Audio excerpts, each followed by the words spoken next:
Hello everyone, कैसे आप सब लोग। आई होप आप अच्छे होंगे। वेलकम टू अपनी कक्षा। और अब तक हमने एल्कोहल फिनॉल ईथर चैप्टर के एनसीईआरटी एक्सरसाइज का पार्ट 1 देख लिया है। उसके अंदर हमने क्वेश्चन नंबर 17 तक डिस्कस किया था और आज हम क्वेश्चन नंबर 18 से लेकर के क्वेश्चन नंबर 33 तक डिस्कस कर रहे होंगे। तो चलिए देखते हैं अपना क्वेश्चन नंबर 18।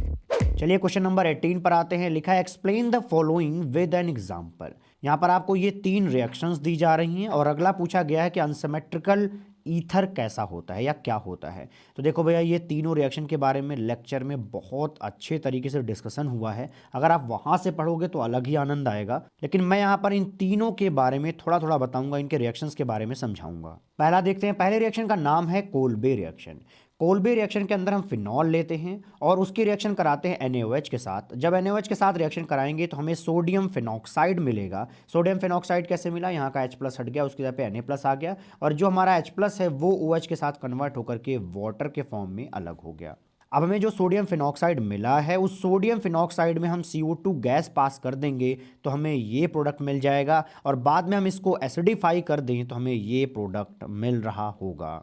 और इस प्रोडक्ट का नाम क्या है? सैलिसिलिक एसिड है। तो याद रखेंगे कि कोल्बे रिएक्शन के अंदर हम फिनॉल की रिएक्शन NaOH के साथ कराते हैं, फिर CO2 गैस पास करते हैं, फिर उसमें H+ डालते हैं, मतलब उसको एसिडिफाई करते हैं, तो हमें ये सैलिसिलिक एसिड मिल जाता है। चलिए सेकंड वाला देख लेते हैं। वो है राइमर टीमन रिएक्शन। इस फिनॉल की रिएक्शन CHCl3 मतलब chloroform in presence of NaOH कराते हैं और बाद में इसको एसिडिफाई कर दें तो हमें सैलिसिल्डिहाइड मिल जाता है। तीसरा रिएक्शन यहाँ पर है विलियमसन ईथर सिंथेसिस। यहाँ पर हम ईथर का फॉर्मेशन करते हैं। कैसे करते हैं? उसके लिए हम ले रहे होते हैं सोडियम एल्कोक्साइड और लेते हैं अल्काइल हैलाइड, दोनों को मिलाते हैं तब जाकर के हमें ईथर मिल रहा होता है। जैसे मान लीजिए कि हमने यहाँ पर ले लिया है सोडियम मेथॉक्साइड, उसकी रिएक्शन अगर हम CH3Br के साथ कराएं तो ऑक्सीजन की खोपड़ी पे जो नेगेटिव चार्ज है वो इस कार्बन पर SN2 अटैक कर रहा होगा और इस कार्बन और ब्रोमीन के बीच में जो दोनों इलेक्ट्रॉन होंगे वो दोनों इलेक्ट्रॉन उठ करके ब्रोमीन की खोपड़ी पे आ जाएंगे। तो यहाँ से ब्रोमाइड आयन निकल के बाहर आ रहा होगा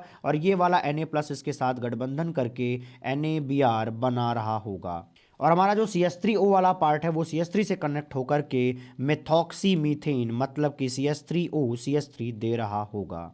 यहाँ पे फोर्थ पॉइंट था अनसिमेट्रिकल ईथर। अनसिमेट्रिकल ईथर कहने का मतलब है कि देखो भैया, हमारा जो ये ऑक्सीजन है ईथर के अंदर, इस ऑक्सीजन के लेफ्ट एंड राइट साइड में जो हमारे एल्काइल ग्रुप लगे हैं, अगर वो अलग अलग हैं तो उसको हम क्या बोलेंगे? वो सिमेट्रिकल नहीं है, इसका मतलब वो अनसिमेट्रिकल हैं। जैसे कि एग्जाम्पल के तौर पर इसको देख लीजिए, इस ऑक्सीजन के इधर इथाइल लगाया और इधर क्या लगा है? मिथाइल लगा है। क्वेश्चन नंबर 19 पे आते हैं। यहाँ लिखा है write the mechanism of acid dehydration of ethanol to ethene. हमें यह बताना है कि इथेनॉल से हम इथीन कैसे बनाएंगे। क्या यूज़ करना है? वहाँ पर एसिड डिहाइड्रेशन यूज़ करना है। देखो भैया, ये हमारा इथेनॉल है। इथेनॉल की अगर रिएक्शन H+ के साथ कराई जाए और वहाँ पर हीट कर दिया जाए तो हमें ये इथीन मिल जाता है। इसका मतलब यहाँ से वाटर का एलिमिनेशन होता हुआ दिखेगा और यहाँ पर पाई बॉन्ड बनेगा। तो ये कैसे हुआ, चलिए उसका मैकेनिज्म डिस्कस कर लेते हैं। देखो भैया, हमारा इथेनॉल है, इस इथेनॉल में हमारा ऑक्सीजन, इस ऑक्सीजन के ऊपर क्या होगा? लोन पेयर प्रेजेंट होगा और ये लोन पेयर जो है एसिड के H+ पर अटैक कर देगा। अगर अटैक करेगा तो ऑक्सीजन से क्या जुड़ जाएगा? हाइड्रोजन आकर के कनेक्ट हो जाएगा। क्योंकि यहां पर ऑक्सीजन ने अपना लोन पेयर दिया है, इस वजह से ऑक्सीजन की खोपड़ी पर एक पॉजिटिव चार्ज आ रहा होगा और जैसे ही H2O दिखे उसको हम क्या करेंगे? एलिमिनेट कराने की कोशिश करेंगे। तो ये जो ऑक्सीजन और कार्बन का बॉन्ड है, इनके बीच में जो दोनों इलेक्ट्रॉन है वो दोनों इलेक्ट्रॉन जंप कर जाएंगे ऑक्सीजन की खोपड़ी पे। तो देखो भैया, ऑक्सीजन पे था पॉजिटिव चार्ज, उसको मिल गया इलेक्ट्रॉन, तो वो हो जाएगा न्यूट्रल और वाटर के फॉर्म में बाहर आ जाएगा और ये वाला बॉन्ड टूट जाएगा जो आप ये देख रहे हो। तो क्या बचेगा? CH3CH2 बचेगा और इस कार्बन पर हमें पॉजिटिव चार्ज मिल रहा होगा क्योंकि इस कार्बन का इलेक्ट्रॉन चला गया कहाँ पर? ऑक्सीजन की खोपड़ी पर। अब हमें जो ये कार्बोकैटायन मिला है, उस कार्बोकैटायन में जो ये वाला कार्बन है, उस कार्बन पर प्रेजेंट जो ये हाइड्रोजन है, उनके बीच के दोनों इलेक्ट्रॉन जंप कर जाएंगे कार्बन और कार्बन के बीच में और यहाँ से H+ निकल के बाहर आ जाएगा और यहाँ पर एक पाई बॉन्ड बनता हुआ दिखेगा। और अगर किसी भी सिस्टम में एक पाई बॉन्ड प्रेजेंट है तो निश्चित रूप से इसको एल्कीन घोषित किया जाएगा और इस एल्कीन का नाम होगा इथीन। अभी जो हमने ये मैकेनिज्म देखा, ये पूछा जा चुका है दिल्ली 2015 के कंपार्टमेंट के एग्जामिनेशन में, CBSE 2019 में और CBSE 2013 में ये पूछा जा चुका है। चलिए क्वेश्चन नंबर 20 देखते हैं। लिखा है कि how are the following conversions carried out. ये कन्वर्जन्स कैसे किए जाएंगे उनके बारे में बताइए। पहला लिखा हुआ है कि आपको प्रोपीन से प्रोपेन टू ऑल बनाना है। तो पहले देखें ये क्या बना हुआ है, हमारा प्रोपीन है। इस प्रोपीन से अगर हमें प्रोपेन टू ऑल बनाना है तो उसके लिए हमें यूज करना पड़ेगा H3O पॉजिटिव, क्योंकि हम एल्कीन से क्या बना रहे हैं, एल्कोहल बना रहे हैं। प्रोपीन की रिएक्शन जब हम H3O पॉजिटिव के साथ कराते हैं तब यहाँ पर H2O का एडिशन होता है, वो भी मार्कोनिकॉफ रूल को फॉलो करते हुए। यहाँ पर हमें क्या कराना है, मार्कोनिकॉफ एडिशन कराना है। तो देखो भैया इस कार्बन पे 2 हाइड्रोजन प्रेजेंट हैं, इसका मतलब यहाँ पर हाइड्रोजन नंबर ज़्यादा है, तो यहीं पर हम एक हाइड्रोजन नंबर और बढ़ा देंगे और बगल वाले कार्बन पर हम एक OH ग्रुप ला करके लगा देंगे।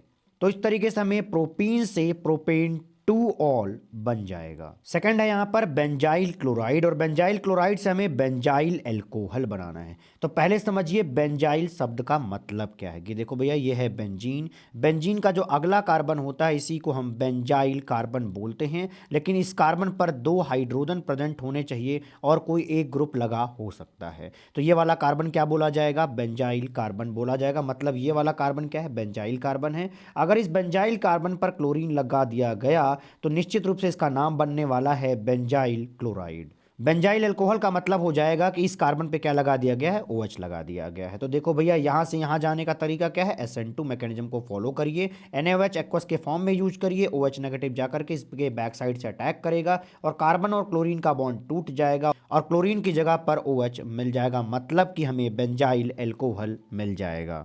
चलिए अब थर्ड वाला देख लेते हैं। लिखा है इथाइल मैग्नीशियम क्लोराइड से आपको प्रोपेन 1 ऑल बनाना है। तो पहले देखते हैं इथाइल मैग्नीशियम क्लोराइड कहने का मतलब क्या है। इथाइल को हम क्या लिखते हैं, C2H5 लिखते हैं। मैग्नीशियम लिखना होगा तो Mg लिख देंगे, क्लोराइड के लिए हम Cl लिख रहे हैं, इसका मतलब ये बन रहा है C2H5 MgCl। इसी को हम इथाइल मैग्नीशियम क्लोराइड बोलते हैं। इथाइल मैग्नीशियम क्लोराइड से हमें क्या बनाना है, प्रोपेन 1 ऑल। तो देखो प्रोपेन 1 ऑल दिखेगा कैसा, यहाँ पे एक कार्बन होगा, उस कार्बन पे क्या होगा, OH होगा, क्योंकि 1 ऑल बोला गया तो कार्बन नंबर 1 होना चाहिए और इसके आगे हमने 2 कार्बन कनेक्ट कर रखे हैं। तो इस तरीके से टोटल 3 कार्बन हो जाएंगे। तो यहाँ पे प्रोपेन शब्द आएगा और वहां पर OH लगा, इस वजह से प्रोपेन 1 ऑल बोला जाएगा। तो अगर हमें ये प्रोडक्ट बनाना है तो हमें देखना है कि इसमें से क्या चीज हमें ऐड करनी पड़ेगी। तो देखो यहाँ से C2H5 तो मिल जाएगा, तो चलिए C2H5 यहाँ पे आ गया। अब इसकी रिएक्शन हम किसके साथ कराएं कि हमें ये मिल रहा हो, ये जो हमारा कार्बन उससे देखिए ये 2 हाइड्रोजन प्रेजेंट है, इसका मतलब हमें शुरुआत में एल्डिहाइड लेना पड़ेगा, वो भी फॉर्मल्डिहाइड लेना पड़ेगा। देखिए हमने क्या किया, एक कार्बन, इस कार्बन पर 2 हाइड्रोजन लगे हुए हैं और इसी पर क्या हो जाए, डबल बॉन्ड वो हो जाए, तो इसको हम क्या बोलेंगे,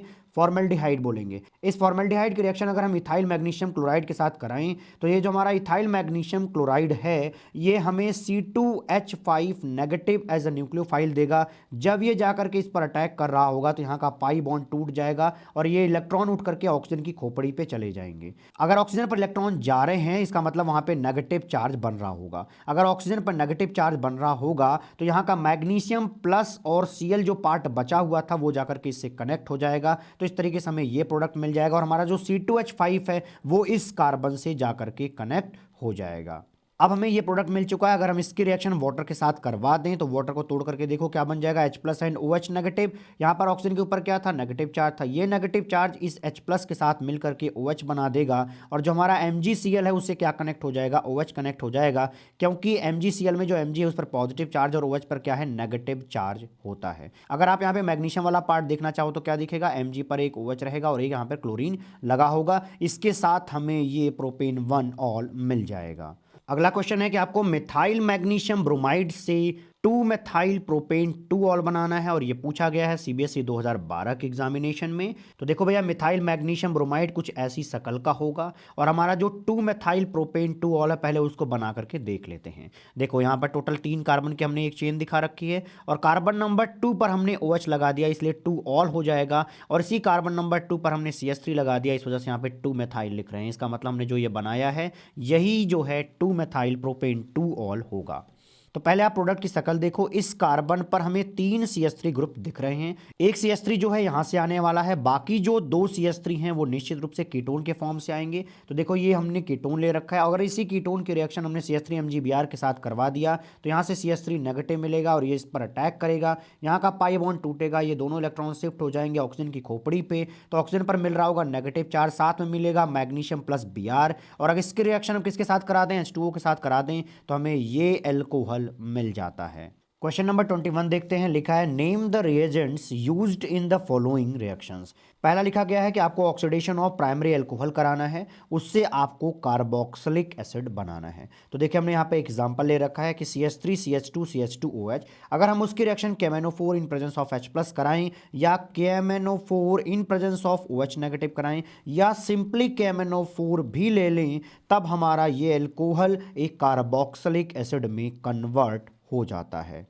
सेकंड वाला लिखा है कि oxidation of primary alcohol to aldehyde. अब की बार हमें क्या बनाना है, एल्डिहाइड बनाना है। तो उसके लिए हम क्या यूज करेंगे, CrO3 यूज करेंगे, या इसकी जगह पे आप PCC ले सकते हो, मतलब पिरिडीनियम क्लोरोक्रोमेट ले सकते हो। थर्ड वाला देखिए लिखा है कि bromination of phenol to 2,4,6 tri bromophenol. इसका मतलब हमें OH के रिस्पेक्ट में तीनों पोजीशन पे क्या लगाना है, ब्रोमीन लगाना है, और इसके लिए हम यूज करते हैं ब्रोमीन विद वाटर। इसको बहुत अच्छे तरीके से लेक्चर पढ़ाते वक्त मैंने समझाया है। तो यहाँ से आप याद रखेंगे कि हमारा जो फिनॉल है उसकी रिएक्शन अगर Br2 in presence of water करा दिया जाए तो ये कन्वर्ट हो जाता है 2,4,6 ट्राइब्रोमोफिनॉल के व्हाइट प्रेसिपिटेट में। फोर्थ है कि आपको बेंजाइल अल्कोहल से बेंजोइक एसिड बनाना है। इसका मतलब कि हमारे इस कार्बन पर जो OH प्रेजेंट है, मतलब कि हमारा जो ये अल्कोहल वाला पार्ट है उसको हमें एसिड बनाना है। तो अल्कोहल से एसिड बनाने के लिए हम क्या यूज कर सकते हैं, KMnO4 in presence of H+।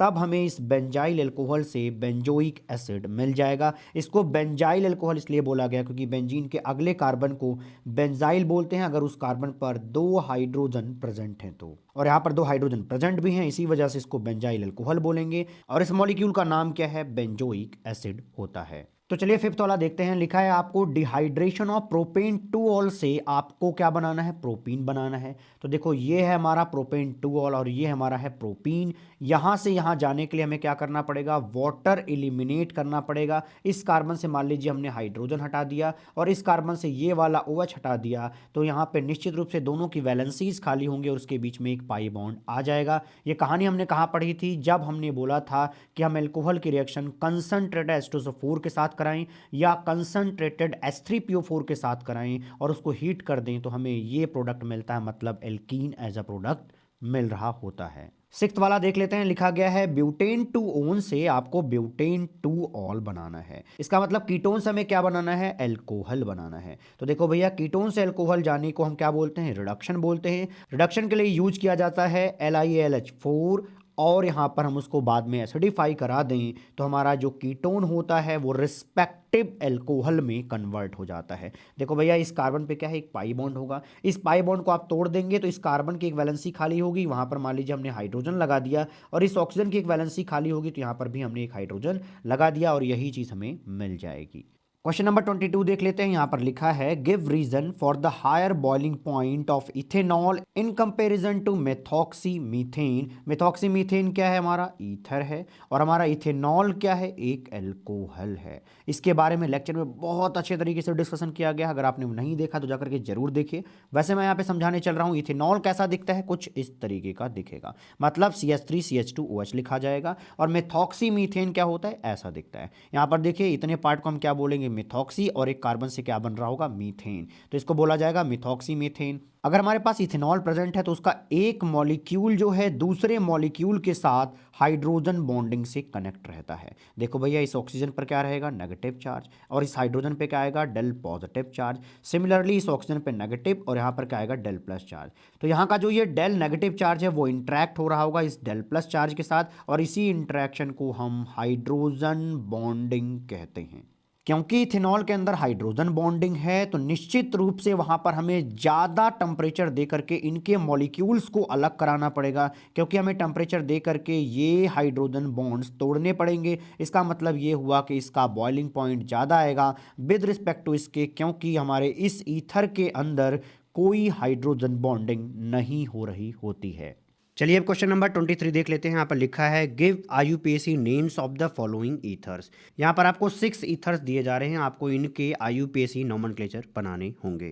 तो चलिए इनका आंसर देख लेते हैं। देखो भैया, पहला जो पार्ट दिया गया है उसको मैंने इस साइड बना रखा है स्ट्रक्चर के फॉर्म में, और उसी का IUPAC नोमेनक्लेचर हमने इस साइड कर रखा है। अब आपके सामने ये ईथर है। देखो भैया यहाँ पे ये 3 कार्बन की एक चेन है। तो 3 कार्बन की अगर चेन है तो यहाँ पर हम प्रोपेन लिखने वाले हैं। इस प्रोपेन के कार्बन नंबर 2 पर एक CH3 ग्रुप लगा हुआ है और कार्बन नंबर 1 पर एक OC2H5 लगा हुआ है। मतलब कि कार्बन नंबर 2 पर मेथाइल लगा हुआ है और कार्बन नंबर 1 पर इथॉक्सी ग्रुप लगा हुआ है। तो इस वजह से हम बोलेंगे 1 एथॉक्सी 2 मेथाइल प्रोपेन, क्योंकि यहाँ पर 3 कार्बन था इस वजह से प्रोपेन होगा और कार्बन नंबर 2 पर मेथाइल था इस वजह से हमने 2 मेथाइल लिखा है और कार्बन नंबर 1 पर एथॉक्सी ग्रुप है इस वजह से यहाँ पे 1 एथॉक्सी लिखा जाएगा।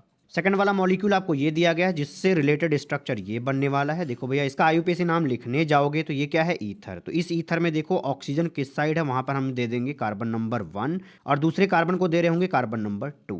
देखो कार्बन नंबर 1 पर क्या लगा हुआ है, OCH3 लगा है। इसका मतलब क्या लगा है, मेथॉक्सी लगा है। इस वजह से यहाँ पे नाम में आएगा 1 मेथॉक्सी। और कार्बन नंबर 2 पर क्लोरीन है इस वजह से यहाँ पे 2 क्लोरो लिखा जाएगा। और total carbon in main chain कितने हैं, 2 हैं, इस वजह से यहाँ पर ईथेन लिखा जाएगा। थर्ड वाला जो मॉलिक्यूल दिया गया है अगर उसको बनाओगे तो वो कुछ इस तरीके का दिख रहा होगा। बेंजीन पर NO2 ग्रुप होगा और यहाँ पर OCH3 होगा। वहाँ पर पैरा नाइट्रो लिखा गया है। तो किसके रिस्पेक्ट में बनाना है भैया, OCH3 के रिस्पेक्ट में हमें पैरा पोजीशन ढूंढना है और वहाँ पर NO2 ग्रुप लगा देना है। तो इस तरीके से हमें ये स्ट्रक्चर मिल जाएगा। इतने पार्ट को देखो हम क्या बोलते हैं, एनिसोल बोलते हैं। तो नाम में क्या आ जाएगा, एनिसोल आ जाएगा। और यहाँ से अगर नंबरिंग शुरू करें तो यहाँ पे लिखेंगे 1, यहाँ पे 2, यहाँ पे 3 और इस कार्बन को कार्बन नंबर हम 4 दे रहे होंगे, इस वजह से यहाँ पे नाम बनता है 4 नाइट्रो एनिसोल। फोर्थ वाला स्ट्रक्चर कुछ ऐसा दिख रहा होगा जहां पर 3 कार्बन की एक चेन है और कार्बन नंबर 1 पर OCH3 ग्रुप लगा हुआ है। इसका मतलब कार्बन नंबर 1 पर मेथॉक्सी लगा है, इस वजह से नाम बनेगा 1 मेथॉक्सी प्रोपेन। यहाँ पर प्रोपेन हमने इसलिए बोला क्योंकि हमारे मेन चेन में टोटल 3 कार्बन प्रेजेंट हैं। चलिए आते हैं फिफ्थ वाले पे। फिफ्थ वाले का शकल कुछ ऐसा है। तो देखो भैया जिस कार्बन से ऑक्सीजन जुड़ा हुआ है वहां पर देंगे कार्बन नंबर 1, यहाँ पे हम दे रहे हैं 2, फिर देंगे 3, 4, 5, 6।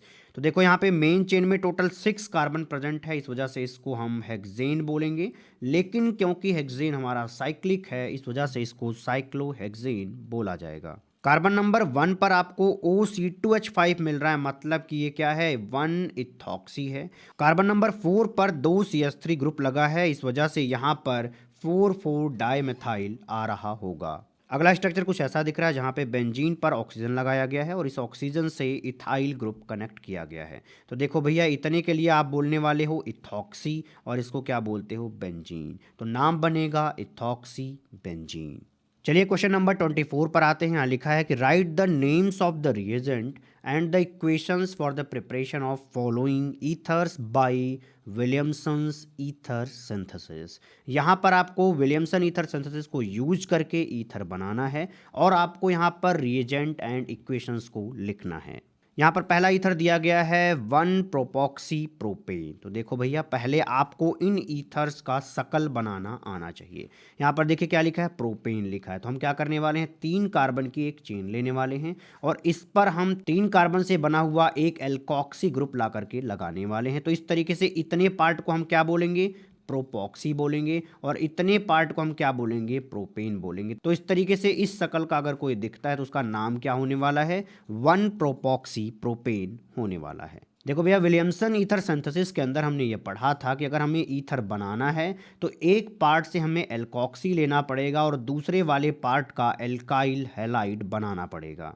इस ऑक्सीजन के इस साइड भी वही ग्रुप है जो कि इस साइड लगा हुआ है। मतलब कि आप किसी भी साइड से एल्काइल हैलाइड बना सकते हो और किसी भी साइड से एल्कोक्साइड बना सकते हो। तो देखिए हमने इस वाले पार्ट को मान लीजिए क्या बना दिया है, सोडियम प्रोपॉक्साइड बना दिया है। और जो ये 3 कार्बन की एक चेन वाला हमने यहाँ पर एल्काइल हैलाइड ले रखा है। तो देखो भैया हम यहाँ पे कराने वाले हैं SN2 रिएक्शन। यहाँ पर ऑक्सीजन के खोपड़ी पे जो नेगेटिव चार्ज है वो जाकर के अटैक कर रहा होगा इस कार्बन के सेंटर पर जिस पर कि क्लोरीन लगा हुआ है। तो यहाँ पर कार्बन और क्लोरीन के बीच में जो दोनों इलेक्ट्रॉन होंगे उठ करके क्लोरीन की खोपड़ी पे आ जाएंगे। तो इस तरीके से हमें क्लोराइड आयन सॉल्यूशन में मिलेगा और ये Na+ उससे जाकर के गठबंधन करेगा तो यहाँ पर NaCl मिल रहा होगा। और हमारा जो ये वाला पार्ट है ऑक्सीजन के साथ वो इस हाइड्रोकार्बन के पार्ट से कनेक्ट हो जाएगा तो हमें ये मिल जाएगा एज अ प्रोडक्ट। अगला ईथर जो हमें बनाना है वो है इथॉक्सी बेंजीन। तो हमें क्या करना है, बेंजीन की खोपड़ी पे इथॉक्सी ग्रुप लगा देना है। इथॉक्सी का मतलब देखिए क्या होता है, यहाँ पे लिखा जाएगा एथ का मतलब 2 कार्बन, तो देखिए यहाँ पे 2 कार्बन बना दिया गया। ऑक्सी का मतलब होता है कि ऑक्सीजन के किनारे किनारे एक सिंगल बॉन्ड लगा दिया गया है, और वही चीज़ हमें यहाँ पे मिल भी रही है कि एक ऑक्सीजन जो है सिंगल बॉन्ड के थ्रू एक इथाइल ग्रुप को कनेक्ट कर रहा है और एक सिंगल बॉन्ड के थ्रू बेंजीन को कनेक्ट कर रहा है। अब हमारे इस ऑक्सीजन के इस किनारे, मतलब कि इस किनारे बेंजीन है और इस किनारे क्या है, एथाइल ग्रुप है। अब की बार ये सिमेट्रिकल ईथर नहीं है, ये एक अनसिमेट्रिकल ईथर है, मतलब कि उसके ऑक्सीजन के एक तरफ दूसरा एल्काइल ग्रुप है और दूसरी तरफ तो आपको बेंजीन दिख रहा है। तो इस वजह से हमारे पास अब 2 मेथड हो सकते हैं इसको बनाने के। तो चलिए पहला मेथड डिस्कस कर लेते हैं। यहाँ पर अगर मैं सोडियम फिनॉक्साइड ले लूँ, कहने का मतलब है कि बेंजीन की खोपड़ी पे ऑक्सीजन पर नेगेटिव चार्ज है, इतने पार्ट को हम फिनॉक्साइड बोलते हैं, और साथ में Na+ है, इस वजह से इसको सोडियम फिनॉक्साइड बोलेंगे। और अगर सोडियम फिनॉक्साइड की रिएक्शन ये इथाइल क्लोराइड के साथ करा दिया जाए तो हमें ये मिल जाएगा। देखिए कैसे, ऑक्सीजन पर जो नेगेटिव चार्ज है वो इस कार्बन पर अटैक कर रहा होगा और कार्बन और क्लोरीन के बीच में दोनों इलेक्ट्रॉन उठ करके क्लोरीन की खोपड़ी पे आ जाएंगे। जब क्लोरीन को इलेक्ट्रॉन मिल रहे होंगे तो वहाँ पर नेगेटिव चार्ज के फॉर्म में बनेगा और ये वाला Na+ उससे गठबंधन करके NaCl बना देगा। और ये देखिए बेंजीन की खोपड़ी पे जो नेगेटिव पार्ट था वो इस पार्ट के साथ कनेक्ट होकर के ये दे रहा होगा।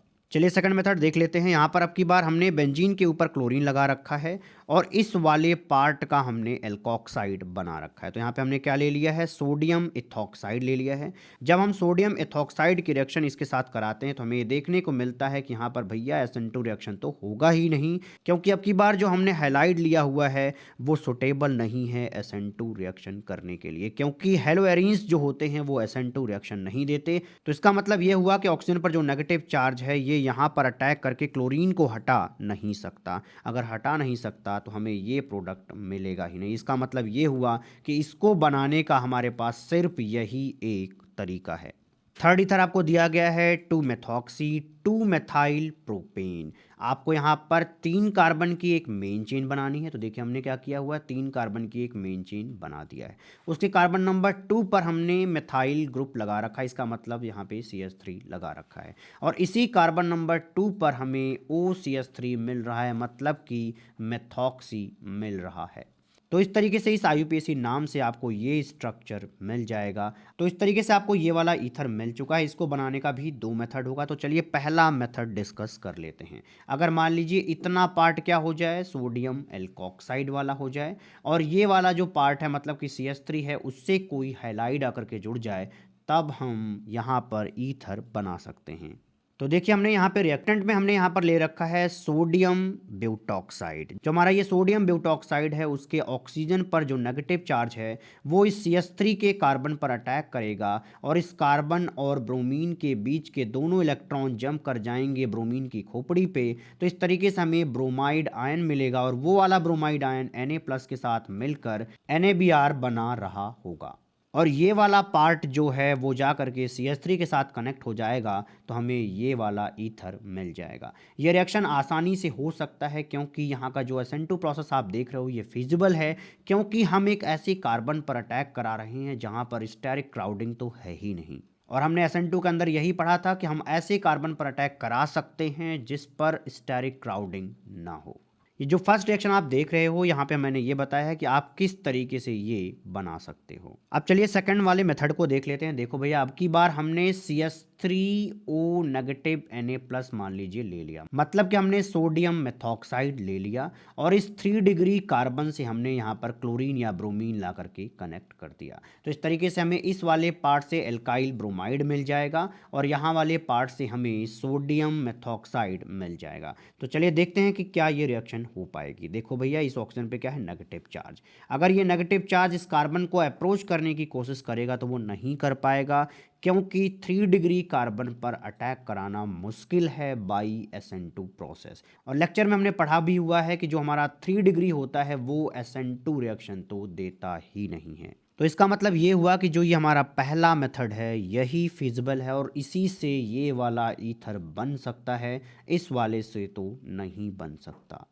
अगले ईथर का नाम है 1 मेथॉक्सी ईथेन। बहुत ही आसान है, 2 कार्बन की एक चेन लेना है क्योंकि यहाँ पे हमने ईथेन लिख रखा है और उस पर एक OCH3 ग्रुप ला करके लगा देना है। तो देखिए भैया, जो हमें ये ईथर मिला है, हमें ये देखना है कि इस ईथर को बनाने का सबसे बेहतरीन मेथड क्या होगा। इसको बनाने के 2 मेथड होंगे, जिसमें से पहला मेथड चलिए डिस्कस कर लेते हैं। अगर हमने यहाँ पर सोडियम इथॉक्साइड ले लिया और उसके रिएक्शन CH3Br के साथ कराई तो हमें ये वाला ईथर मिल जाएगा। यहाँ पर देखिए क्या कार्यक्रम हुआ, ऑक्सीजन पर जो नेगेटिव चार्ज था वो इस कार्बन के सेंटर पर अटैक करेगा और कार्बन और ब्रोमीन के बीच में जो दोनों इलेक्ट्रॉन है ये जंप करके ब्रोमीन की खोपड़ी पे आ जाएंगे। तो यहाँ से ब्रोमाइड आयन बाहर आ रहा होगा और यहाँ पे Na+ कनेक्ट होकर के NaBr बना रहा होगा और हमारा जो ये वाला पार्ट है वो कनेक्ट हो जाएगा CH3 के साथ, तो हमें ये ईथर मिल जाएगा। चलिए सेकंड मेथड देख लेते हैं। यहाँ पर अब की बार हम ले रहे हैं सोडियम मेथॉक्साइड और रिएक्शन करा रहे हैं इथाइल क्लोराइड के साथ।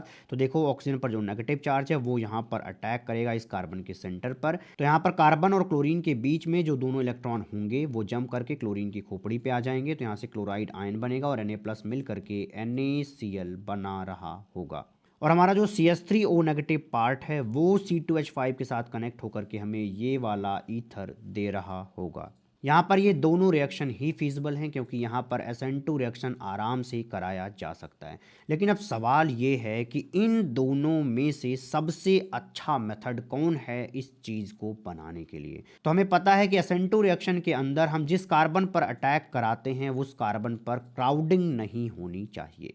तो देखो इस कार्बन के ऊपर क्या है, 3 हाइड्रोजन प्रेजेंट हैं, इसका मतलब मिनिमम क्राउडिंग यहाँ पर है। इस वजह से ये रिएक्शन आसानी से होगी विद रिस्पेक्ट टू इस वाले के, क्योंकि इस वाले कार्बन पर एक CH3 ग्रुप है और यहाँ पर सिर्फ 2 हाइड्रोजन प्रेजेंट होंगे। इसका मतलब ये हुआ कि हमारे इस एल्काइल हैलाइड में ज़्यादा भीड़ होगी, ज़्यादा क्राउडिंग होगी, तो इस कार्बन पर अटैक कराना मुश्किल होगा। तो ये रिएक्शन उतना फीजिबल नहीं होगा जितना कि ये होगा।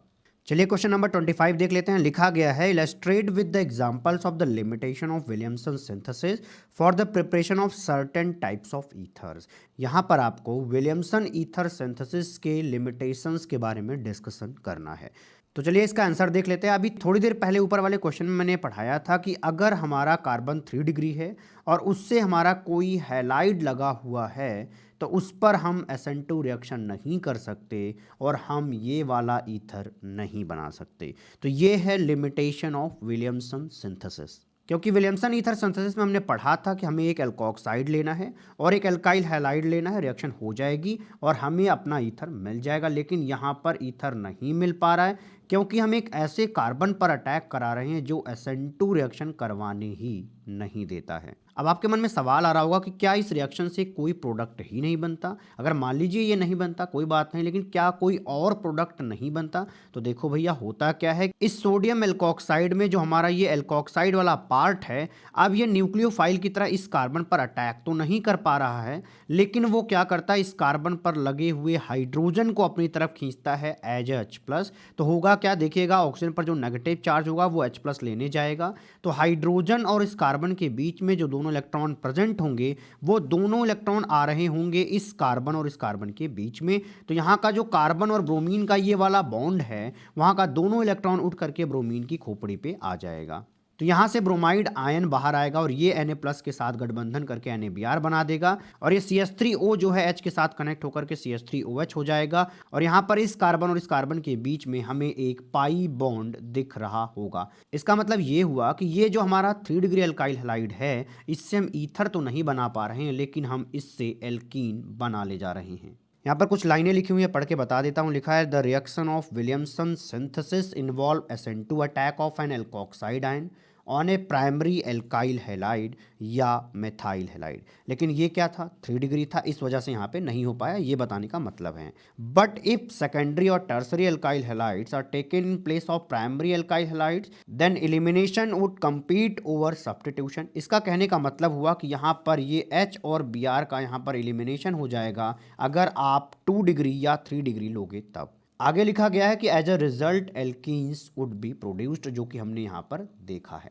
चलिए अगला क्वेश्चन देखते हैं जो कि है क्वेश्चन नंबर 26। यहाँ पर लिखा है कि how is 1 propoxy propane synthesized from the propane 1 ol right mechanism of this reaction.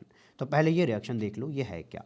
हमें बनाना किससे है, प्रोपेन 1 ऑल से। तो हम क्या करेंगे, 3 कार्बन की एक चेन लेंगे, उसके कार्बन नंबर 1 पर हम क्या करने वाले हैं, OH लगाने वाले हैं। तो इस तरीके से हमें ये प्रोपेन 1 ऑल मिल जाएगा। और अगर हम प्रोपेन 1 ऑल के सॉल्यूशन में एसिड डाल दें, कौन सा, कंसंट्रेटेड H2SO4 डाल दें, तो हमें ये ईथर देखने को मिलेगा। अब हमें इसी रिएक्शन का मैकेनिज्म डिस्कस करना है। देखिए पहला स्टेप क्या होगा कि ये हमने क्या लिया है, अपना एल्कोहल। इस एल्कोहल के ऑक्सीजन पर क्या प्रेजेंट होंगे, लोन पेयर प्रेजेंट होंगे। ये लोन पेयर क्या होता है, इलेक्ट्रॉन होगा। तो वो कहाँ पे डोनेट होकर के जाएगा, H+ के पास। क्यों जाएगा, क्योंकि इलेक्ट्रॉन पर नेगेटिव चार्ज है और H+ पर पॉजिटिव चार्ज है। तो इस तरीके से हमारे ऑक्सीजन पर एक हाइड्रोजन आकर के जुड़ जाएगा। क्योंकि ऑक्सीजन ने अपना लोन पेयर दिया है, इस वजह से इसकी खोपड़ी पे पॉजिटिव चार्ज आ जाएगा।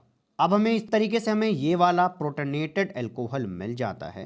प्रोटोनेटेड एल्कोहल के इस कार्बन पर Del+ चार्ज होगा, क्योंकि ऑक्सीजन अब क्या हो गया, इलेक्ट्रोनेगेटिव हो गया है। तो ये इलेक्ट्रॉन्स अपनी तरफ खींचेगा, तो यहाँ पर Del+ चार्ज होगा। तो इस कार्बन पर जो Del+ चार्ज है उस पर अटैक कर रहा होगा दूसरे एल्कोहल का लोन पेयर। जब ये लोन पेयर यहाँ पे अटैक करेगा तो इस कार्बन और ऑक्सीजन के बीच के दोनों इलेक्ट्रॉन उठ करके ऑक्सीजन के ऊपर आ जाएंगे।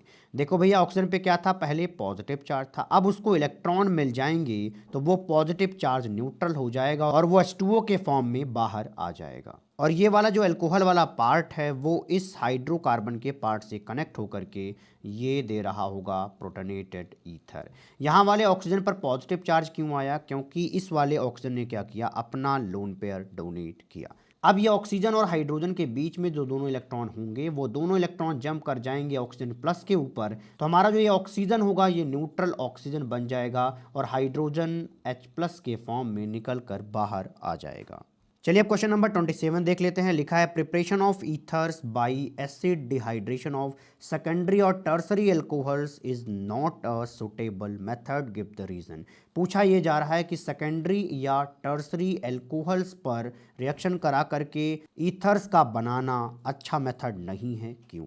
चलिए इसके आंसर की तरफ चलते हैं। वैसे मैंने अभी जो आपको मैकेनिज्म सिखाया है उसी मैकेनिज्म का यहाँ पर यूज करना है। देखो अभी हमने ये चीज़ पढ़ी है, हमने ये देखा कि इस कार्बन पर हम क्या कर रहे हैं, ऑक्सीजन के लोन पेयर को अटैक करा रहे हैं, वो भी SN2 फैशन में। लेकिन अगर ये वाला कार्बन क्या हो जाए, 2 डिग्री हो जाए, मतलब कि यहाँ पर एक कार्बन आ जाए CH3 और यहाँ पर एक हाइड्रोजन आ जाए, तो क्या ये रिएक्शन ईजिली हो पाएगी, तो जवाब है नहीं। क्यों, क्योंकि SN2 रिएक्शन आसानी से नहीं हो पाएगी। अगर मान लीजिए हमारा ये जो कार्बन है, इस कार्बन पर 3 कार्बन लग जाएं, देखिए यहाँ पर मैंने CH3 लगा दिया है और पहले से ये चीज़ प्रेजेंट थी, तो क्या इस पर SN2 रिएक्शन करवाया जा सकता है, तो जवाब है नहीं। क्यों, क्योंकि इस कार्बन पर अटैक कराना मुश्किल होगा जब ये 3 डिग्री एल्कोहल का पार्ट होगा और 3 डिग्री एल्कोहल SN2 नहीं देता। तो इस वजह से एसिड डिहाइड्रेशन का प्रोसेस लगा करके हम 2 डिग्री या 3 डिग्री एल्कोहल से ईथर नहीं बना सकते। हम सिर्फ 1 डिग्री या CH3OH पर आसानी से ये रिएक्शन करवा सकते हैं, क्योंकि यहाँ पर SN2 फैशन में रिएक्शन हो रही होगी। चलिए कहानी पढ़ के बता देता हूँ। लिखा है कि the formation of ethers bye dehydration of alcohol is a by molecular reaction, मतलब SN2 रिएक्शन है, involving the attack of N alcohol molecule on a protonated alcohol molecule. ये चीज़ हमने देखा था कि एक एल्कोहल जो है किसी प्रोटोनेटेड एल्कोहल के कार्बन पर अटैक करता है। In the method the alkyl group should be unhindered, क्योंकि यहाँ पर SN2 रिएक्शन करवाना है, तो अच्छा SN2 रिएक्शन तभी हो सकता है जब वो कार्बन अनहिंडर्ड हो जिस पर हम अटैक करवा रहे हैं। आगे लिखा है इन केस ऑफ सेकेंडरी और tertiary alcohol the alkyl group is hindered, as a result elimination dominates over substitution, hence in place of ethers alkenes are formed. और इसके बारे में इसके ऊपर वाले क्वेश्चन में मैंने एक्सप्लेनेशन दे दिया है। चलिए क्वेश्चन नंबर 28 देख लेते हैं। लिखा है write the equation of the reaction of hydrogen iodide with, पहला ईथर यहाँ पर दिया गया है 1 प्रोपॉक्सी प्रोपेन। यहाँ पर 1 प्रोपॉक्सी हमें प्रोपेन बनाना है। तो देखो भैया ऑक्सीजन के इस किनारे हमने क्या किया हुआ है, 3 कार्बन की एक चेन लगा रखी है। तो इस तरीके से हमें यहाँ पर मिल जाएगा प्रोपेन और ऑक्सीजन से कनेक्ट कर दिया है 3 कार्बन की चेन को, तो इतने को मिला करके हम प्रोपॉक्सी बोल रहे होंगे। तो इस तरीके से हमें 1 प्रोपॉक्सी प्रोपेन का ये स्ट्रक्चर मिल जाएगा। जब इसकी रिएक्शन हम HI के साथ करवाते हैं तो HI हमें H+ देता है, क्योंकि HI क्या है, एक एसिड। इस ईथर में जो हमारा ऑक्सीजन है इसके ऊपर लोन पेयर प्रेजेंट होगा। ये लोन पेयर H+ के ऊपर अगर अटैक करेगा तो ऑक्सीजन से हाइड्रोजन कनेक्ट हो जाएगा और हमारा हाइड्रोजन न्यूट्रल हो जाएगा, क्योंकि उसको इलेक्ट्रॉन्स मिल रहे हैं। और यहाँ पर जो हमारा ऑक्सीजन है उस पर पॉजिटिव चार्ज आएगा, क्योंकि उसने यहाँ पर लोन पेयर डोनेट किया है। अब जो हमें ये प्रोटोनेटेड ईथर मिला है, इस प्रोटोनेटेड ईथर पे हमें I नेगेटिव का अटैक कराना है। इस ऑक्सीजन के इस साइड और इस साइड सेम एल्काइल ग्रुप लगे हैं, तो आप किसी भी साइड पर जाइए और ऑक्सीजन के पास वाले कार्बन पर अटैक करा दीजिए और इस कार्बन और ऑक्सीजन के बीच के दोनों इलेक्ट्रॉन को उठा करके ऑक्सीजन की खोपड़ी पे रख दीजिए। तो इस तरीके से ऑक्सीजन के इस पॉजिटिव चार्ज को इलेक्ट्रॉन मिल जाएगा और हमारा ऑक्सीजन जो है न्यूट्रल हो जाएगा और हमें ये एल्कोहल का पार्ट मिलेगा। और इस 3 कार्बन की एक चेन से आयोडीन कनेक्ट होकर के हमें ये एल्काइल आयोडाइड मिल रहा होगा। अगला ईथर आपको दिया गया है मेथॉक्सी बेंजीन। तो मेथॉक्सी बेंजीन कहने का मतलब देखिए, आपको बेंजीन बनाना है, उस बेंजीन पर आपको मेथॉक्सी मतलब OCH3 ग्रुप लगा देना है। तो इस तरीके से हमें मेथॉक्सी बेंजीन का ये स्ट्रक्चर मिल जाएगा। जब हम इसके रिएक्शन HI के साथ कर रहे होंगे तो हमारा HI हमें H+ दे रहा होगा और इस ईथर के ऑक्सीजन पर जो लोन पेयर प्रेजेंट होगा वो अटैक कर रहा होगा H+ के ऊपर। तो इस ऑक्सीजन पर क्या आ जाएगा, पॉजिटिव चार्ज आ जाएगा और हमारा हाइड्रोजन न्यूट्रल होकर के इस ऑक्सीजन के साथ कनेक्ट हो जाएगा। अब बचा हुआ पार्ट क्या है, I नेगेटिव। ये I नेगेटिव इस कार्बन के सेंटर पर अटैक करेगा तो ऑक्सीजन और कार्बन के बीच में जो दोनों इलेक्ट्रॉन हैं वो दोनों इलेक्ट्रॉन उठ करके ऑक्सीजन की खोपड़ी पे आ जाएंगे, तो हमारा ऑक्सीजन न्यूट्रल हो जाएगा और हमें इस तरीके से फिनॉल मिल रहा होगा। और ये कार्बन जो है आयोडीन के साथ कनेक्ट होकर के हमें CH3I दे रहा होगा। शायद आपके मन में ये सवाल आ सकता है कि सर आप I नेगेटिव को यहाँ पर क्यों अटैक नहीं करा रहे हो। तो इसका जवाब ये है कि आप इस तरीके से रिएक्शन कभी मत कराइएगा, क्योंकि हमें यहाँ पर SN2 रिएक्शन नहीं मिल रहा होता है इस कार्बन के खोपड़ी पे।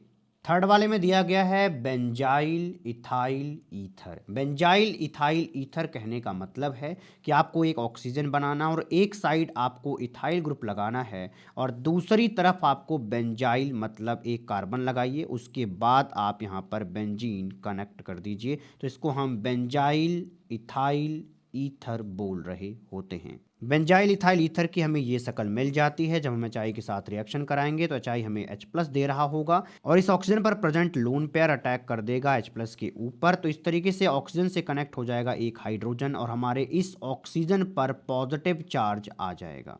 तो इस तरीके से हमें ये प्रोटोनेटेड ईथर मिल रहा होगा। अब हम आगे SN1 रिएक्शन करवा करके स्टेबल कार्बोकैटायन बनाने वाले हैं। देखिए भैया, हमने ऐसा क्यों बोला कि ये एक स्टेबल कार्बोकैटायन है, क्योंकि बेंजीन के अगले कार्बन पर जब आप पॉजिटिव चार्ज लोगे तो वहाँ पर बेंजीन इलेक्ट्रॉन भेज सकता है और अगर किसी कार्बोकैटायन को इलेक्ट्रॉन्स मिल रहे हैं बेंजीन के द्वारा, इसका मतलब इस कार्बन पर जो पॉजिटिव चार्ज है वो थोड़ा कम हो जाएगा, क्योंकि उसको इलेक्ट्रॉन का सपोर्ट मिल रहा है। और अगर इस कार्बन पर पॉजिटिव चार्ज की डेंसिटी कम हो रही है, इसका मतलब ये वाला हमारा कार्बोकैटायन स्टेबल है। SN1 रिएक्शन कराने के लिए इस कार्बन और ऑक्सीजन के बीच के जो दोनों इलेक्ट्रॉन हैं उनको हम जंप करा देंगे ऑक्सीजन की खोपड़ी पे। तो इस तरीके से हमें न्यूट्रल ऑक्सीजन मिल जाएगा, क्योंकि यहाँ पर पहले से पॉजिटिव चार्ज प्रेजेंट था और इसको यहाँ पर इलेक्ट्रॉन मिल चुका है। तो देखो भैया, इतना पार्ट जब निकल के आएगा तो यहाँ पे हमें इथेनॉल मिल रहा होगा और हमें यहाँ पर ये कार्बोकैटायन मिल जाएगा। और हमें जो ये कार्बोकैटायन मिला है, अगले स्टेप में हम इस पर I नेगेटिव से अटैक करा देंगे तो आयोडीन जाकर के कनेक्ट हो जाएगा इस CH2 वाले पार्ट से जिससे बेंजीन लगा हुआ है। इसका मतलब हमें यहाँ पर बेंजाइल आयोडाइड मिल जाएगा। क्वेश्चन नंबर 29 पे आते हैं। बोला गया है कि explain the fact that is aryl alkyl ethers the alkoxy group activates the benzene ring towards electrophilic substitution reaction। and second पूछा गया है कि it directs the incoming substituents to ortho and para positions in benzene ring। तो चलिए पहले आपको question समझा देता हूँ। यहाँ पर हम एराइल एल्काइल ईथर की बात कर रहे हैं। पहले समझो इसका मतलब क्या है। ईथर कहने का मतलब हुआ कि ऑक्सीजन के किनारे हमने ऐसा 2 बॉन्ड बना दिया। एक तरफ हम क्या करने वाले हैं, एल्काइल ग्रुप लगाने वाले हैं और दूसरी तरफ हम एराइल ग्रुप लगाने वाले हैं। तो जैसे मान लीजिए कि हमने यहाँ पर बेंजीन लगा दिया, यहाँ पर आप सब्स्टिट्यूटेड बेंजीन भी बोल सकते हो। यहाँ पर मान लीजिए हमने बेंजीन लगा दिया है। तो इस तरीके से जो ये आपको शक्ल मिल रही है, इसी को हम एराइल एल्काइल ईथर बोलते हैं। एराइल एल्काइल ईथर का हम एक एग्जांपल ले रहे हैं कि बेंजीन पर ऑक्सीजन है और उस ऑक्सीजन से एक CH3 ग्रुप कनेक्टेड है, मतलब कि यहाँ पर एनिसोल दिया गया है। अब पढ़ते हैं क्वेश्चन के पहले पार्ट को। लिखा गया है कि the alkoxy group activates the benzene ring. ये वाला जो पार्ट है वो बेंजीन रिंग को एक्टिवेट कर देता है इलेक्ट्रोफिलिक सब्स्टिट्यूशन रिएक्शन के लिए। देखो भैया, अगर बेंजीन को एक्टिवेट होना है ना इलेक्ट्रोफिलिक सब्स्टिट्यूशन रिएक्शन के लिए, तो बेंजीन को इलेक्ट्रॉन रिसीव करना पड़ेगा। क्यों? क्योंकि इलेक्ट्रोफाइल को वो अपनी तरफ तभी बुला सकता है बेंजीन, जब उसके अंदर इलेक्ट्रॉन की डेंसिटी अच्छी खासी हो। तो देखो भैया, इस ऑक्सीजन पे क्या प्रेजेंट है? लोन पेयर प्रेजेंट है। अगर यहाँ पर लोन पेयर प्रेजेंट होगा तो ये लोन पेयर इस डबल बॉन्ड के साथ कॉन्जुगेशन में होंगे, तो यहाँ पर रेजोनेंस की फिनोमिना हो जाएगी। जब ये इलेक्ट्रॉन्स ऑक्सीजन और कार्बन के बीच में रिसीव होंगे तो हमें यहाँ पर एक पाई बॉन्ड मिल रहा होगा, और यहाँ पर जो पाई बॉन्ड है बेंजीन के अंदर, वहाँ के इलेक्ट्रॉन उठ करके कार्बन की खोपड़ी पे आ जाएंगे। तो इस तरीके से हमें इस कार्बन पर नेगेटिव चार्ज मिल जाएगा। हमारा जो ये नेगेटिव चार्ज है वो इस डबल बॉन्ड के साथ कॉन्जुगेशन में है, इसका मतलब यहाँ पर रेजोनेंस हो सकता है। तो देखिए हमने क्या किया, इस इलेक्ट्रॉन्स को हमने यहाँ पर रख दिया इन कार्बन के बीच में, तो हमें यहाँ पर एक पाई बॉन्ड मिल गया, और इस पाई बॉन्ड के दोनों इलेक्ट्रॉन को उठा करके हमने इस कार्बन की खोपड़ी पर रख दिया, तो हमें यहाँ पर नेगेटिव चार्ज के फॉर्म में वो चीज़ दिख रही है। अब जो हमें इस कार्बन पे नेगेटिव चार्ज मिला है, ये वाला जो नेगेटिव चार्ज है वो यहाँ पर इस तरीके से रेजोनेंस कर रहा होगा, तो हमें इस कार्बन पर नेगेटिव चार्ज मिल जाएगा। अब हमारा ये नेगेटिव चार्ज जब यहाँ पर आएगा तो यहाँ का पाई बॉन्ड टूट जाएगा और दोनों इलेक्ट्रॉन उठ करके ऑक्सीजन की खोपड़ी पे आएंगे, तो ये हमें न्यूट्रल ऑक्सीजन मिल जाएगा, जिस पर पहले से पॉजिटिव चार्ज था। और न्यूट्रल इस वजह से हुआ क्योंकि उसको हमने इलेक्ट्रॉन दे दिया है, और हमें यहाँ पर एक पाई बॉन्ड भी मिल जाएगा। यहाँ पर मैंने आपको सारे रेजोनेटिंग स्ट्रक्चर्स बता दिए हैं एनिसोल के, उसका हम आगे यूज़ करेंगे। देखो भैया, यहाँ पे हुआ क्या, इस ग्रुप ने इलेक्ट्रॉन दिया किसको? बेंजीन को। अगर बेंजीन को इलेक्ट्रॉन मिलेगा तो कोई भी इलेक्ट्रोफाइल ये चाहेगा कि वो इस बेंजीन के आसपास आ सके, या ये बोलो कि इलेक्ट्रोफाइल को बेंजीन अपनी तरफ बुला सकता है। तो पहली चीज़ यही है कि the alkoxy group activates the benzene ring towards electrophilic substitution. शायद आपको समझ में आया होगा, पढ़ के बता देता हूँ। लिखा है, in aryl alkyl ethers due to plus R effect of alkoxy group the electron density in the benzene ring increases, thus benzene is activated towards electrophilic substitution reaction। Question का अगला पार्ट कहता है कि it directs the incoming substituent to ortho and para position in the benzene ring. बोला ये जा रहा है कि जो हमारा ये OCH3 ग्रुप है वो इस इनकमिंग इलेक्ट्रोफाइल को या तो ऑर्थो पोजीशन पर बुला रहा होगा या तो पैरा पोजीशन पर बुला रहा होगा।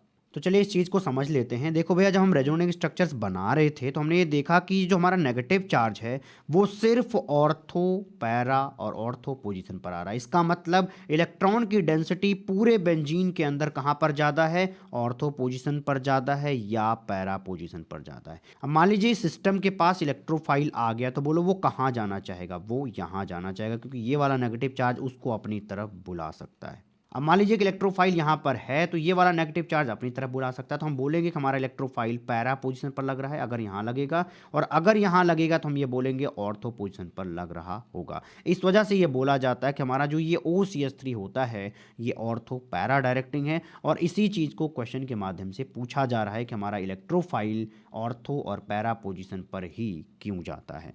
चलिए जो कहानी लिखी है उसको पढ़ के बता देता हूँ। लिखा है, it can also be observe from the resonating structure that the electron density increases more at the ortho para position than the meta position. As a result the incoming substituent are directed to ortho and para positions in the benzene ring. देखो भैया, हमारा जो negative charge है ना, यह कभी भी इस वाले पोजीशन पर देखने को आपको नहीं मिलेगा, मतलब कि मेटा पोजीशन पर आपको देखने को नहीं मिलेगा। अगर मेटा पोजीशन पर इलेक्ट्रॉन की डेंसिटी नहीं बढ़ेगी तो वहां पर इलेक्ट्रोफाइल क्यों आना चाहेगा? नहीं आना चाहेगा। चलिए देखते हैं अगला क्वेश्चन। क्वेश्चन नंबर 30 लिखा गया है कि write the mechanism of the reaction of HI with methoxymethane. तो मेथॉक्सीमीथेन का मतलब समझिए कि हमें एक CH3 ग्रुप लेना है, उसके ऊपर OCH3 जोड़ देना है, तो ये जो बनता है उसको हम मेथॉक्सीमीथेन बोलते हैं। तो देखो भैया, ये दिया गया आपको मेथॉक्सीमीथेन। जब हम रिएक्शन HI के साथ कराएंगे तो ये HI हमें H+ दे रहा होगा, और इस ऑक्सीजन के ऊपर जो लोन पेयर प्रेजेंट हैं उनका एक लोन पेयर अटैक कर देगा H+ के ऊपर, तो इस ऑक्सीजन पर पॉजिटिव चार्ज आएगा क्योंकि उसने इलेक्ट्रॉन डोनेट किए हैं और इस हमारे हाइड्रोजन को इलेक्ट्रॉन मिल गया, इस वजह से ये न्यूट्रल होकर के ऑक्सीजन के साथ कनेक्ट हो जाएगा। तो इस तरीके से हमें एक प्रोटोनेटेड ईथर मिल जाता है। इस प्रोटोनेटेड ईथर पर हमें आई नेगेटिव का रिएक्शन करवाना है। तो देखो भैया, जो हमारा आई नेगेटिव है वो अटैक कर जाएगा इस कार्बन के ऊपर। तो कार्बन और ऑक्सीजन के बीच में जो दोनों इलेक्ट्रॉन हैं वो दोनों इलेक्ट्रॉन उठ करके इस ऑक्सीजन की खोपड़ी पे आ जाएंगे। तो ये वाला ऑक्सीजन न्यूट्रल हो जाएगा क्योंकि उसको इलेक्ट्रॉन मिल चुके होंगे और हमारा ये CH3 आयोडीन के साथ कनेक्ट होकर के CH3I बना देगा। चलिए अगले क्वेश्चन पे चलते हैं। क्वेश्चन नंबर 31 देख लेते हैं। लिखा है write the equations of the following reactions. पहला दिया हुआ है फ्रीडल क्राफ्ट रिएक्शन, जिसमें से आपको एल्काइलेशन ऑफ एनिसोल कराना है। मतलब आपका रिएक्टेंट एनिसोल होने वाला है और हम वहां पर फ्रीडल क्राफ्ट एल्काइलेशन रिएक्शन करवाने वाले हैं। तो देखिए पहला क्या लिखा गया है, फ्रीडल क्राफ्ट एल्काइलेशन रिएक्शन। चलिए अब इसका रिएजेंट देख लेते हैं। रिएजेंट है यहाँ पर लोवेस एसिड विद RCl, मतलब यहाँ पे आपको कोई एल्काइल हैलाइड लेना है, उसके साथ हमें लोवेस एसिड लेना। हम यहाँ पे लोवेस एसिड ले रहे हैं AlCl3 और हमने एल्काइल हैलाइड ले लिया है RCl, मतलब एल्काइल क्लोराइड। ये जो हमारा AlCl3 होता है वो होता है लोवेस एसिड। वो क्या करता है, इस क्लोरीन को अपनी तरफ खींचता है एज ए क्लोराइड आयन। जब ये क्लोराइड आयन AlCl3 के साथ जुड़ेगा तो बन जाएगा AlCl4 नेगेटिव और साथ में हमें R+ एज ए इलेक्ट्रोफाइल मिल रहा होगा। हमने यहाँ पर ये एनिसोल एज रिएक्टेंट ले रखा है। इस रिएक्टेंट के रिएक्शन जब हम AlCl3 और RCl के साथ करवाते हैं तो हमें यहाँ पर R+ एज अ इलेक्ट्रोफाइल मिलता है। ये जो हमारा R+ इलेक्ट्रोफाइल होता है वो OCH3 के रिस्पेक्ट में ऑर्थो और पैरा पोजीशन के हाइड्रोजन को हटा करके उसकी जगह ले लेता है। तो इस तरीके से हमें ये ऑर्थो और पैरा प्रोडक्ट मिल जाता है। यहाँ पर हमारा जो R ग्रुप होता है वो OCH3 के ऑर्थो पोजीशन पर लगा होता है और दूसरे में R जो है OCH3 के पैरा पोजीशन पर लगा होता है। सेकंड वाले में हमें नाइट्रेशन ऑफ एनिसोल कराना है, तो उसके लिए हम रिएजेंट यूज कर रहे होंगे concentrated HNO3 with concentrated H2SO4। ये दोनों मिलकर हमें NO2+ एज इलेक्ट्रोफाइल दे रहे होंगे और हमें OCH3 के रिस्पेक्ट में जो ये वाला हाइड्रोजन है उसको हटा करके NO2 ग्रुप लगाना है और OCH3 के इस पैरा पोजीशन के इस हाइड्रोजन को हटा के उसकी जगह पे पैरा पोजीशन पर हमें NO2 ग्रुप लगा देना है। तो इस तरीके से हमें ये ऑर्थो प्रोडक्ट मिल जाता है और ये वाला हमें पैरा प्रोडक्ट मिल जाता है। थर्ड क्वेश्चन में दिया गया है कि आपको हैलोजनेशन रिएक्शन करवाना है एनिसोल का, तो उसके लिए हम रिएजेंट यूज करेंगे Br2 विद CH3COOH, मतलब हमने ब्रोमीन ले रखा है एसिटिक एसिड में। जब ये हम रिएजेंट लेंगे तब इस OCH3 के रिस्पेक्ट में ऑर्थो पोजीशन पर हमें ब्रोमीन मिलेगा और पैरा पोजीशन पर ब्रोमीन मिल रहा होगा। इसका मतलब हमें दो प्रोडक्ट मिलेंगे, एक ऑर्थो प्रोडक्ट होगा, दूसरा पैरा प्रोडक्ट होगा। शायद आपको समझ में आ रहा होगा कि ये ब्रोमीन यहीं पर क्यों आ रहा है, वो यहाँ पे क्यों नहीं आ रहा है, क्योंकि अभी थोड़ी देर पहले ही हमने ऊपर बताया हुआ कि हमारा जो OCH3 होता है ये ऑर्थो पैरा डायरेक्टिंग है। वो किसी भी इलेक्ट्रोफाइल को कहां पर भेजता है, या तो ऑर्थो पर भेजता है या तो पैरा पोजीशन पर भेजता है। फोर्थ पार्ट में पूछा गया है फ्रीडल क्राफ्ट एसाइलेशन रिएक्शन के बारे में। एसाइलेशन शब्द का मतलब होता है एसाइल ग्रुप का हमें यहाँ पे एडिशन करवाना है और उसके लिए हम यूज करते हैं AlCl3 विद RCOCl। हमें यही कार्यक्रम करना है कि ये Cl AlCl3 के साथ जोड़ देना है। तो क्या बन जाएगा, RC+O पॉजिटिव बन जाएगा क्योंकि ये क्लोराइड पार्ट तो AlCl3 के साथ चला गया है। जब एनिसोल की रिएक्शन हम इस रिएजेंट के साथ कराते हैं तो हमें OCH3 के रिस्पेक्ट में ऑर्थो और पैरा पोजीशन पर ये ग्रुप मिल रहा होता है, क्योंकि हमारा OCH3 कैसा होता है, ऑर्थो पैरा डायरेक्टिंग होता है, जो कि अपने इलेक्ट्रोफाइल को कहाँ भेजता है, या तो ऑर्थो पोजीशन पे भेजता है या तो पैरा पोजीशन पर भेजता है। अब आते हैं क्वेश्चन नंबर 32 पे। यहाँ पे बोला जा रहा है कि so how do you synthesise the following alcohols from appropriate alkenes. यहाँ पर आपको एल्कीन चुनने की आज़ादी है और हमें बनाना क्या है, ये एल्कोहल्स बनाने हैं। तो चलिए अपना टारगेट पॉइंट हम ये रखते हैं, पहले क्वेश्चन के अंदर हमें ये वाला एल्कोहल बनाना है, मतलब कि हमें मोर सब्स्टिट्यूटेड कार्बन से क्या जोड़ना है, OH जोड़ना है, और लेस सब्स्टिट्यूटेड कार्बन से हमें हाइड्रोजन जोड़ना है। इसका मतलब ये हुआ कि हमें यहाँ पर शुद्ध रूप से मार्कोनिकॉफ रूल लगा करके वाटर ऐड करना है किसी एल्कीन के अंदर। इस एल्कोहल को बनाने के लिए हम ये एल्कीन लेते हैं। इस एल्कीन में देखिएगा इस कार्बन पर 2 हाइड्रोजन प्रेजेंट हैं। अगर हम इसका मार्कोनिकॉफ एडिशन कराएं तो यहाँ पर आकर के हमें हाइड्रोजन लगाना चाहिए, क्योंकि इसी कार्बन पर ज़्यादा हाइड्रोजन प्रेजेंट है और ऐसा ही मार्कोनिकॉफ रूल कहता है कि आपको हाइड्रोजन वहीं लगाना है जिस कार्बन से ज़्यादा नंबर ऑफ हाइड्रोजन जुड़े होंगे। देखो इस कार्बन से कोई भी हाइड्रोजन नहीं जुड़ा है, तो यहाँ पे हम क्या लगा रहे होंगे, OH लगा रहे होंगे। तो निश्चित रूप से आसान लग रहा होगा आपको कि H3O पॉजिटिव के साथ रिएक्शन करवाने पर हमें ये एल्कोहल मिल जाएगा। सेकंड पार्ट में आपको ये एल्कोहल दिया गया है, बोला जा रहा है कि आप ये वाला एल्कोहल सिंथेसाइज करिए, लेकिन शुरू में हम क्या लें, यहाँ पे एल्कीन लें। एल्कीन से एल्कोहल बनाने के लिए हमें हाइड्रेशन रिएक्शन यूज़ करना पड़ेगा और उसके लिए हम लेंगे डाइल्यूट H2SO4 या H3O पॉजिटिव। ये दोनों क्या करते हैं, मार्कोनिकॉफ एडिशन ऑफ वाटर करते हैं। तो देखो भैया हमने ले लिया इन दोनों कार्बन के बीच में एक पाई बॉन्ड और हमने देखा इस कार्बन पर 2 हाइड्रोजन प्रेजेंट था, तो हमने यहाँ पे क्या लगा दिया, हाइड्रोजन लगा दिया। और इस कार्बन पर हमने OH लगा दिया क्योंकि इस वाले कार्बन पे कोई हाइड्रोजन मौजूद नहीं है और जिस कार्बन पर हाइड्रोजन नंबर कम होगा वहीं पर OH ग्रुप ले जाकर के लगाना होगा, ऐसा मार्कोनिकॉफ रूल कहता है। थर्ड पार्ट के अंदर हमें ये एल्कोहल दिया गया तो हमें रिस्पेक्टिव एल्कीन पता करना है। तो देखो भैया यहाँ पे हमने लगा दिया एक पाई बॉन्ड। अगर हम यहाँ पर पाई बॉन्ड लगाएंगे तो इस कार्बन पर हमें मिल जाएगा CH2 और इस कार्बन पे एक हाइड्रोजन। और अब अगर हम इस एल्कीन पर वाटर ऐड करें तो हमें हाइड्रोजन कहाँ जोड़ना पड़ेगा, इस वाले कार्बन पर जोड़ना पड़ेगा और OH कहाँ जोड़ना पड़ेगा, इस वाले कार्बन पर जोड़ना पड़ेगा, जो कि यहाँ पर आपको दिख भी रहा है कि इस वाले कार्बन से हमने OH जोड़ा हुआ है और यहाँ पर हमने CH3 लिखा है जो कि पहले क्या था, CH2 था। तो इसका मतलब हमने एक हाइड्रोजन यहाँ पर बढ़ा दिया है। फोर्थ में आपको ये वाला एल्कोहल बनाना बहुत ही आसान दिया गया है कि एकदम आसानी से आप बना सकते हो। देखिए हर चीज़ में आपको ऐसे कार्बन से OH जोड़ करके दिया गया है जो कि मोर सब्स्टिट्यूटेड है। इसका मतलब क्या है कि आपको यहाँ पर एक पाई बॉन्ड बना देना है तो मोर सब्स्टिट्यूटेड वाले कार्बन से OH जुड़ जाएगा और लेस सब्स्टिट्यूटेड वाले कार्बन से हाइड्रोजन जुड़ जाएगा। तो बहुत ही सिंपल क्वेश्चन यहाँ पर आपको दिया गया है। इस चैप्टर का लास्ट क्वेश्चन है क्वेश्चन नंबर 33। लिखा गया है कि when 3 methyl butane two ol is treated with HBr the following reaction takes place. ये हमारा 3 methyl ब्यूटेन टू ऑल है, इसकी रिएक्शन हमने HBr के साथ कराई तो हमें ये प्रोडक्ट मिल जाता है। बोला क्या जा रहा है कि गिव ए मैकेनिज्म। यहाँ पर आपको रिएक्टेंट भी दिया गया है, रिएजेंट भी दिया गया है, प्रोडक्ट भी दिया गया और आपसे मैकेनिज्म के बारे में पूछा जा रहा है। टर्सरी कार्बोकैटायन में कन्वर्ट कराना पड़ेगा जब आप ये वाला प्रोडक्ट बना रहे होंगे तो वहाँ पर आपको हाइड्राइड आयन शिफ्ट करना पड़ेगा, ऐसा बताया गया। चलिए देखते हैं इसका मैकेनिज्म क्या होगा। तो देखो भैया ये हमारा रिएक्टेंट, इसके रिएक्शन जब हम HBr के साथ कराएंगे तो जो हमारा HBr है वो हमें H+ देगा क्योंकि HBr क्या है, एसिड है। जो हमारा ये H+ पर अटैक कर रहा होगा ऑक्सीजन का लोन पेयर, जब ये लोन पेयर इसके ऊपर अटैक करेगा तो इस ऑक्सीजन से जुड़ जाएगा एक हाइड्रोजन जो कि न्यूट्रल होगा और हमारे इस ऑक्सीजन पर एक पॉजिटिव चार्ज आ जाएगा। अगले स्टेप में हमें यहाँ के कार्बन और ऑक्सीजन के बॉन्ड को तोड़ना है और इस कार्बन के ऊपर हमें पॉजिटिव चार्ज बनाना है। देखिए हमने क्या किया, इस कार्बन और ऑक्सीजन के बीच में जो दोनों इलेक्ट्रॉन थे उन दोनों इलेक्ट्रॉन को जम करा दिया ऑक्सीजन की खोपड़ी पे और ऑक्सीजन के ऊपर क्या था, पॉजिटिव चार्ज था, तो इलेक्ट्रॉन पाकर के वो न्यूट्रल हो गया और H2O के फॉर्म में वो बाहर आ जाएगा। तो इस तरीके से हमें इस कार्बन पर पॉजिटिव चार्ज मिल जाएगा। हमें जो ये कार्बोकैटायन मिला है वो एक 2 डिग्री कार्बोकैटायन है।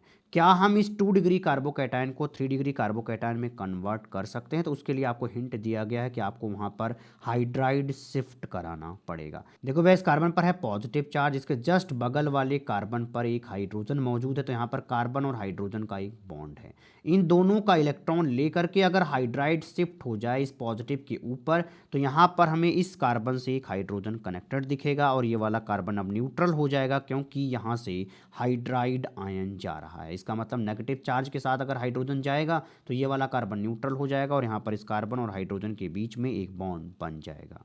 जब हम इस हाइड्रोजन को शिफ्ट करा रहे थे तो हमने इस कार्बन का इलेक्ट्रॉन भी शिफ्ट करा दिया है इस हाइड्रोजन के साथ। इसका मतलब हमें इस कार्बन पर अब की बार पॉजिटिव चार्ज मिल जाएगा और इसी पॉजिटिव चार्ज पर बचा हुआ पार्ट मतलब Br नेगेटिव आकर के अटैक करेगा तो इस कार्बन से जुड़ जाएगा ब्रोमीन और हमें ये प्रोडक्ट मिल जाएगा। तो इस तरीके से हमने वो प्रोडक्ट बना दिया जो कि यहाँ पर दिया गया है, लेकिन इसको करने के लिए हमें यहाँ पर हिंट दिया था, उस हिंट का हमने सहारा लिया, तब जाकर के हमने मैकेनिज्म को थोड़ा सा प्रेडिक्ट करने की कोशिश की। तो इस तरीके से भैया अल्कोहल फिनॉल ईथर चैप्टर का सॉल्यूशन समाप्त होता है।